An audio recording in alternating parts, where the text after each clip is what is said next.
Yay, yay. Yeah, this is me again, y'all. Right now, the same day Sunday, February 23rd, 2020. Time right now is 3:55 p.m. What we talking about right now? We're talking about that credit. You know, everybody want to build up their credit, get the perfect credit score and all that stuff there. This episode of Life Through Microscope. Fuck credit. Yeah, I said it. Motherfuck credit. Build up that cash. You got to have a stockpile of cash. Because credit only going to get you so much stuff. So, you know, the banks, anything, you can have the worst credit score in the world. And if you were to go and try to purchase, let's just say, a home. I'm going to use a car. I'm going to dumb it down a little bit. A car. Then I go to the home scenario, what was tested and proven. That fuck credit, build up that cash. If you go buy a brand new car right now, and you got a 400 credit score, the lowest possible, known to man or whatever. I don't know if it can go lower than that. You can't even get a bicycle with nothing without no money down or whatever. You know, if you put down anything over 20%, banks automatically finance you. So they overlook the credit. So now let me fast forward. Because I don't want to confuse y'all. Let me use a house scenario. Okay, you got a person that got an 850 credit score, which is the perfect credit score. Then you got a 325 credit score. You can't get yet. So you got a perfect credit score, 850, and you got another credit score of 350. Lowest possible known to mankind. You trying to buy a house. Of course, you know they got special finances and all that stuff there. So we're going to start with the perfect credit score because everybody want to get their credit up and all that stuff and be dead ass broke. So you could be credit rich, but cash broke. Fuck that. I'm finna be credit broke and cash rich. I can put my hand on some yeast cheese, some liquid capital. You understand? Because that's what this shit about. So the person that got the 850 credit score, both of them trying to buy $1 million house. So you go buy this $1 million house over here, or whatever the case may be. You don't put no money down. Yeah, it's all good because you got perfect credit. So, you know, banks respect that to a certain extent, but they don't tell you certain things. And I learned this from an insider, a bank president, about why credit is just a smoke screen. You got to have cash. You got to have yees. You know, you got to have that cash and that liquid cash and have your hands put on that there. So you know, it's like the people that got, okay, I don't want to confuse y'all. The 850 credit score put no money down on this $1 million house. All good. Interest rate, 3%, the lowest. Monthly payments for the next, let's just say 30-year mortgage, next 30 years, it's going to be roughly about, let's say $5,000 a month. You in there. You ain't put no money down. You up. At least that's what you think. Scenario number 2. You got the person with the 350 credit score trying to buy this $1 million house. The bank required them to put down 20 to 30%. Let's say they put down 25%. We're going to go in the middle. They put down 25% cash. They put $250,000 in cash down.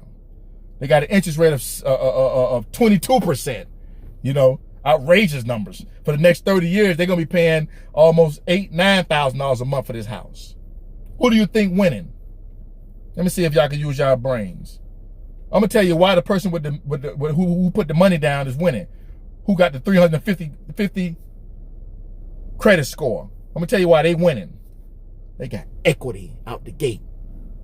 They got $250,000 already into their house. Versus this good credit motherfucker that they put no money down. And say, for instance, something pop up in life where you're going to need some quick cash or whatever the case may be. Banks ain't trying to hear that shit, but you can't make your payment or you lost your job after you just signed this motherfucking 30-year mortgage and all that there. We need our yeast cheese. We ain't trying to hear none of that, homie. You ain't finna pay for that? Start the foreclosure process. Hey, Bob, let's start that bullshit. We got one. Versus the person that got that fucked up credit score who has a cash to put down, who got $250,000 equity into that house. Guess what they can go do a week later? Because something done crashed. Let me get that $250,000 back out the house. Get back on their feet. Do whatever they got to do to get back on their feet. They got equity. So the same thing work with cars. You put something, why you think sometimes banks still want you to put money down? They still want you to put money down even when you got a perfect credit score. Give us $1,000. Give us something, whatever. It's all a game, baby. You got to peep game. Fuck credit. Build up your cash, man. Build up that yeast cheese. Build up that cash. Because that's what this shit about. It's only common sense. The person with the fucked up credit score who put the money down, automatically winning because they got equity in their house already, which they can go snatch that train $250,000 out in 30 days if they wanted to. If God forbid, if a life situation were to come up and they needed some quick cash. That person with that perfect credit score, who ain't put no money down, who want to brag and all that crap there, you can't pull nothing out that house. You ain't even make your first 6 months payments on that down. You cash broke, homie. You credit rich, but you cash broke, which means you really got something that you really can't afford. It's only common sense, man. Think about it. Build up your cash, man. That's not to knock all you credit motherfuckers, the good credit people. That's not to knock you. You know, do your thing. I gotta have that cash. That's why some things in life you can't even buy with credit. You gotta pay full cash. Perfect example, your American Express game. This ain't Visa and MasterCard. That American Express, they want all theirs in 30 days. You understand what I'm trying to tell you? You ain't gonna be making no payments over the next such and such years when you put down this no money on this vehicle or whatever it is you put no money down. Nah, not with American Express. They want all their money in 30 days, which means you gotta have cash. Can't do that with good credit. Some things you can't buy certain yachts and you know, planes or whatever it may be with credit. You gotta have cash. Banks require you to put money down, a lot of money still. So it's all a game. So that's why I be laughing at people. Yeah, I got an 850 credit score. Yeah, my nigga, shit, my credit score like motherfucking 900. Okay, bitch, you still broke. You ain't got no money. It don't matter. Yeah, you can go get a little loan. You heard my word? A loan. What you gonna have to pay back, and if you don't pay back, we from to get that back.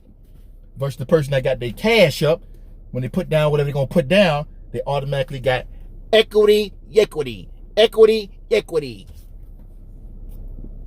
all I gotta say. Just think about it. I'll holler. You know, as the saying goes. Okay, nah. So y'all better be okay. I'm gonna be for real now. For real. I'm finna go though, but listen, I just want to put y'all up on game, man. Build up that cash, man. Build up that cash. Get that equity into that house, that car, or whatever it is you putting down on. Get that equity out the gate. Stop trying to be so selfish and stingy and think that you finna get over because you signed a 30-year mortgage or you signed this car for the next 60 months and you ain't had to put no money down and blah, blah, blah. Don't matter. You ain't got no equity. As soon as you drive off that lot, it depreciate. You can lose off that first quarter. Let's use the car scenario. You put $100,000, a car costs $100,000. You had to put down 20% because your credit shot. Let's say 30%. You put down $30,000 on that $100,000. You automatically got a little something in that car before we go upside down automatically. So you know, as soon as you drive off the lot, that $100,000 car that you just drove the lot actually went down to, let's just say 80. You would just throw a number out there, 80,000. You got 30 into it. God forbid you get in an accident right around the corner. Okay, when it's time for that car to get towed and wrecked out or whatever the case may be, you ain't got no equity in that car. Good credit, motherfucker. You ain't got no equity. The person that put down the 30,000, even though the car's worth 80 right now, and you got to pay the bank back the 80 or 50 or whatever it may be, you can get a little change out of that there. A little something, not too much. May not be the whole 30, but you'll be able to get something out of there. Something to think about. But I'm gone. Okay now, bye-bye then.